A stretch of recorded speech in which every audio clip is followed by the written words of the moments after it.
Hey guys, Britt here. Welcome to End Times Bible Prophecy. Make sure to hit the subscribe, like, and share buttons. Well, today we're going to talk about a crisis that I believe is inevitable, and I think there's a very high probability that we see it play out this year in 2023. Now, if you recall, back at the beginning of the year, to kick off the new year, I did a video titled, What Will Happen in 2023, where I went over what I thought were the most high probability events that might help set the stage for the fulfillment of Bible prophecy in one form or another. Number 2 on that list was the collapse, a currency collapse, a major currency collapse, and I specifically cited Japan as the most likely of those currencies that we would see collapse, the Japanese yen.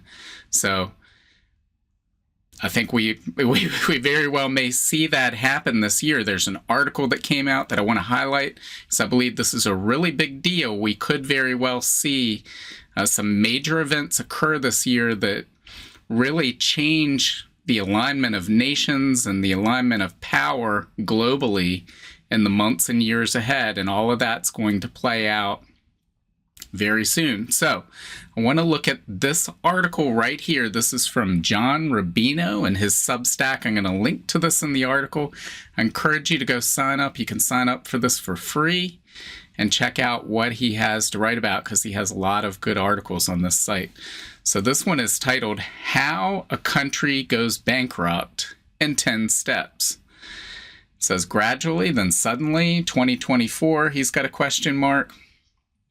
So let's see what it says. It says the past few decades of unnaturally easy money, and I'm gonna change that. Wherever we see that referring to currency here, we're going to talk about currency because there's a distinct difference between money, which has a store of value, and currency, which does not. It's pieces of paper that they print out and they lose their value over time.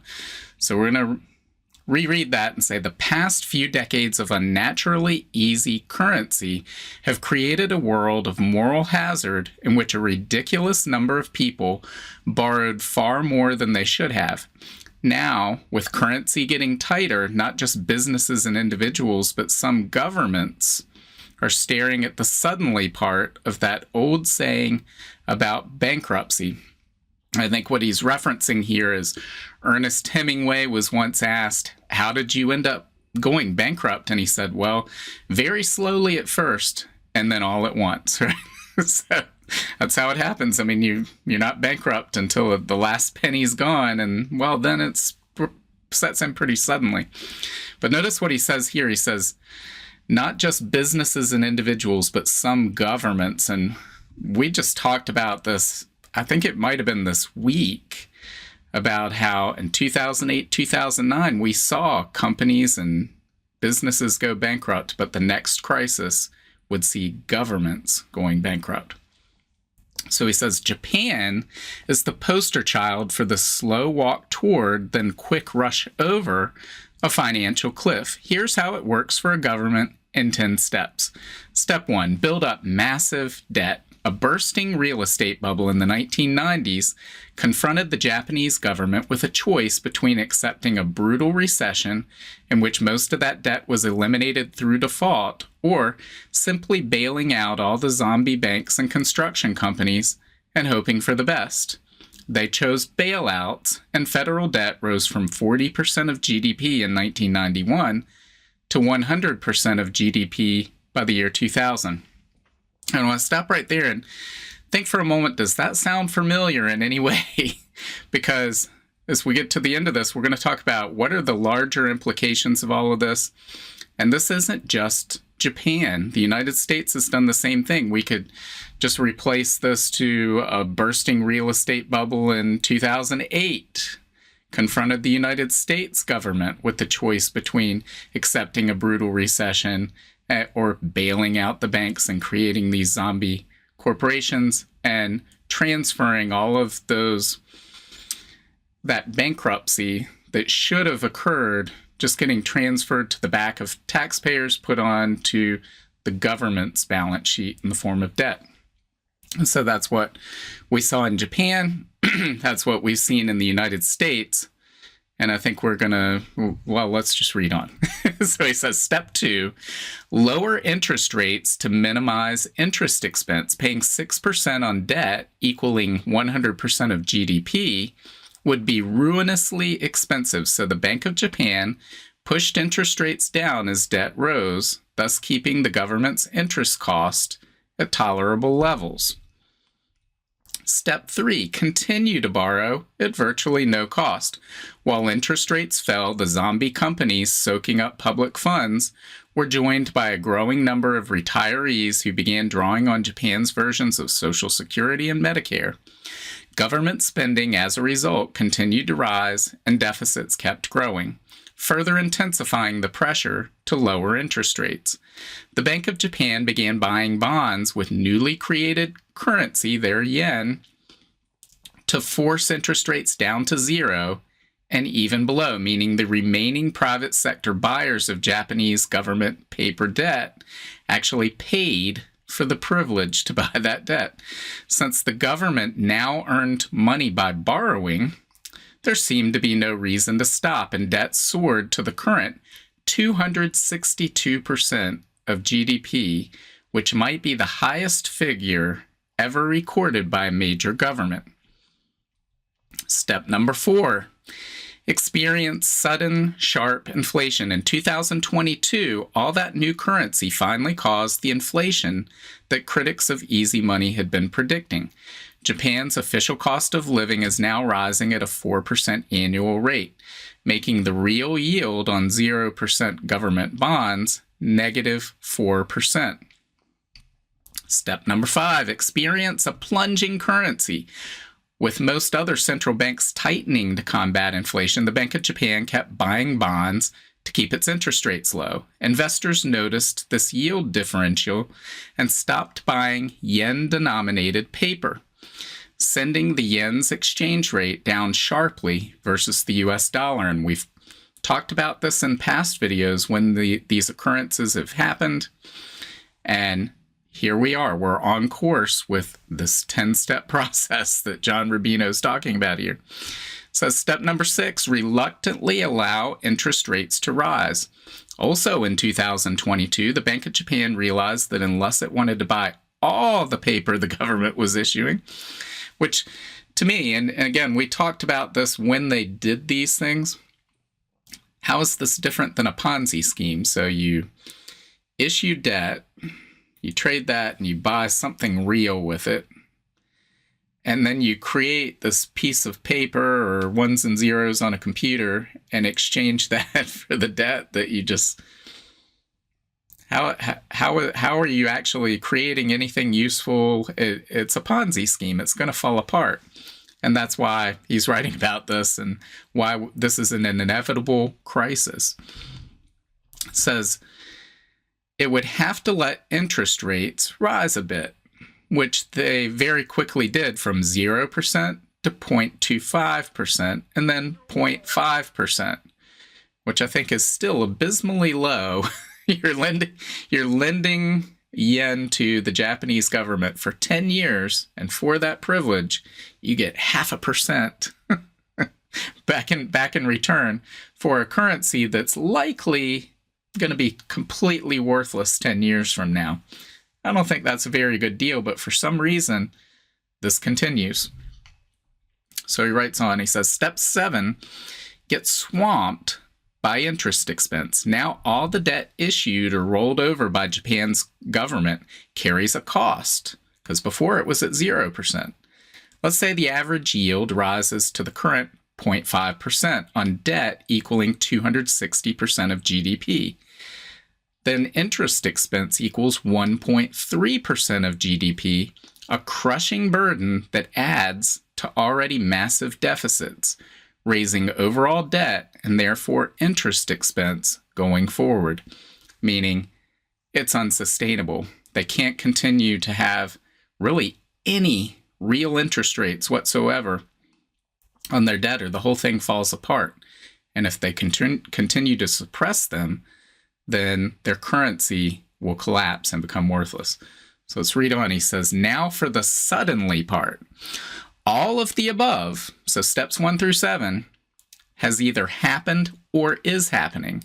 The next steps are scheduled for the near future. So this is what we're going to see in the very near future, whether that's this year, next year, the year after. I don't know. These things tend to go on longer than people think. A lot of people have been predicting this for decades, but I think we're finally at that point where we hit the suddenly part, like he says, very slowly at first, and then suddenly and all at once. Step number 8, desperately try to lower rates. Recognizing the soaring interest expense spells national bankruptcy, the Bank of Japan tries to stop and reverse the trend by buying even more government debt with ever larger amounts of newly created yen. But the world's other central banks are much slower to ease, so the gap between yields on Japanese debt and that of, say, for instance, the United States and Germany continues to widen. Step 9, watch impotently as the yen craters.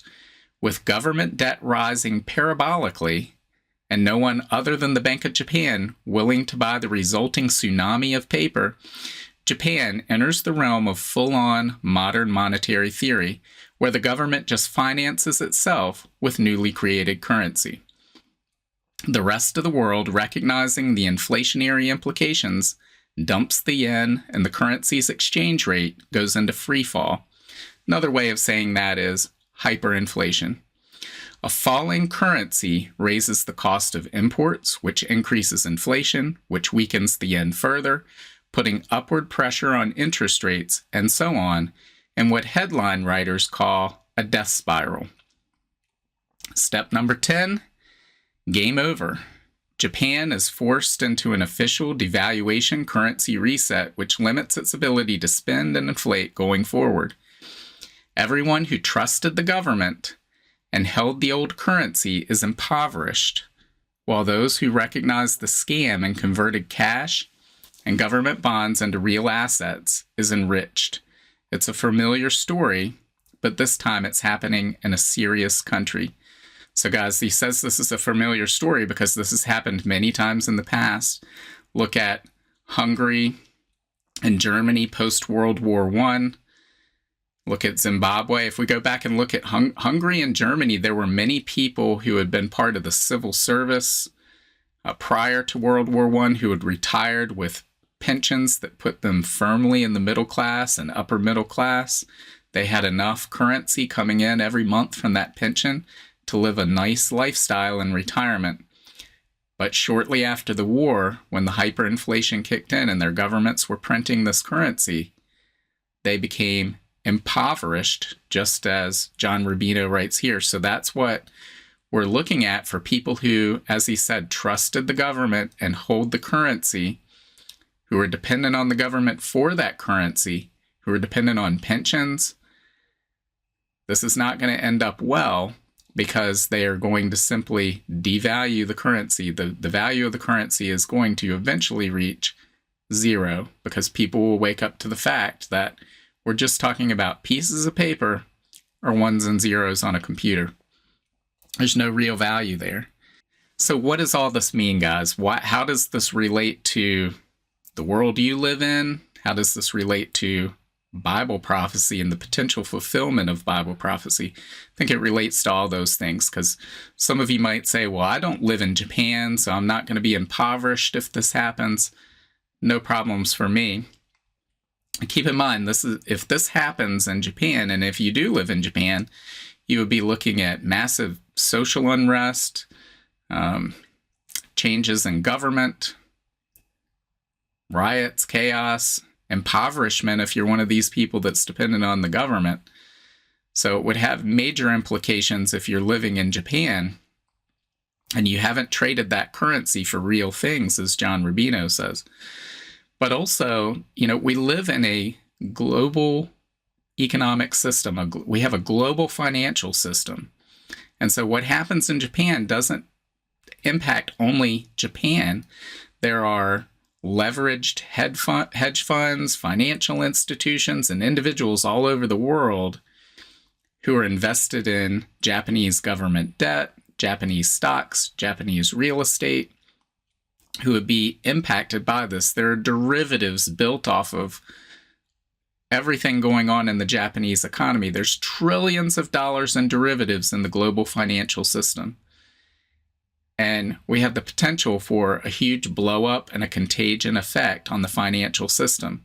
And furthermore, again, as I pointed out in that early step, I think it was step 1 that he was talking about, this sounds a whole lot like the United States. We're just a few years behind where Japan is. And it sounds a whole lot like the United Kingdom, the EU nations, Canada, Australia, pretty much every nation in the world that relies on fiat currencies. And that's pretty much every nation in the world. And that's why we see these BRICS nations lining up to create a new currency backed by gold or commodities or other things. And so keep in mind, as this starts to play out, which it will because this is basic math, we already have the beginnings of, well, World War III. It may not be an all-out shooting war at the moment, but there's a financial World War III going on. There's a war. This world war is being fought in multiple places, on the internet, in propaganda and psychology. And one of the main fronts is the financial front. We've talked about this before, in that Russia, China, and the enemies of the West can weaponize the U.S. and Western financial system against them, because that is the Achilles heel of the United States and the Western financial system, is these fiat currencies that are just pieces of paper, and they've built a whole world of derivatives around this stuff. Warren Buffett calls these derivatives financial weapons of mass destruction. So what happens when Russia and China decide to use those weapons against the United States and its allies by simply deciding that they're going to only trade their oil or their manufactured goods for grams of gold or some other commodities, or the new BRICS currency backed by commodities? We've already seen the de-dollarization of a lot of trade, specifically in oil. We've seen Saudi Arabia come out and say they will trade oil for other currencies. So we're seeing the world back away from this Western financial system, and Japan is the poster child for the fraud in this system. As I said before, this is a Ponzi scheme. You issue debt, and then you buy it back with worthless pieces of paper. What could go wrong, right? What could possibly go wrong? So basic math tells us this is going to blow up at some point, maybe very soon. And when it does, we're going to have chaos, we're going to have social unrest, we're going to have panic. And people in those moments tend to turn to strong leaders, politicians who will offer them what they want to be offered, tell them what they want to hear, demagogues who will come and move the population the way they want them to move. So all of this could be very well setting the stage for the rise of the Antichrist to come into power globally. I think for certain we're going to see central bank digital currencies and greater tyranny by governments on the other side of this crisis, as a lot of people, as John Rubino says, become impoverished, and they're going to be looking to the government, not the Lord Jesus Christ, as their savior. And when they do that, they will go along with whatever they're told. Oh, you take this central bank digital currency and we'll put $10,000, $30,000, $50,000 in your account so that you can pay your rent, buy food, survive, get by. And most people, given the choice between survival and their freedom, will choose their survival, or what they think is their survival. And they will walk right into this cage, this trap that is being set as we speak right now, because there is, at some point, this major financial crisis, currency crisis, globally coming to the world. So I don't know. What do you think? Maybe you think, it's a great idea to go buy Japanese government bonds. Britt, you don't know what you're talking about? If that's the case, leave your comments below. Let me know what you think. In the meantime, make sure to like and share this, and God willing, I will see you on Monday. Bye. If you want to learn more about the end times and Bible prophecy, make sure to sign up for my free monthly newsletter and get your copy of my free ebook, 7 Signs of the End Times. Just follow the link in the description to get your free book. Also, make sure to check out all of my books. Just look up Britt on Amazon, Barnes & Noble, Apple iBooks, Google Books, Kobo, or anywhere books are sold. Thanks for watching today, and until next time, keep your eyes fixed on Jesus, the author and perfecter of our faith.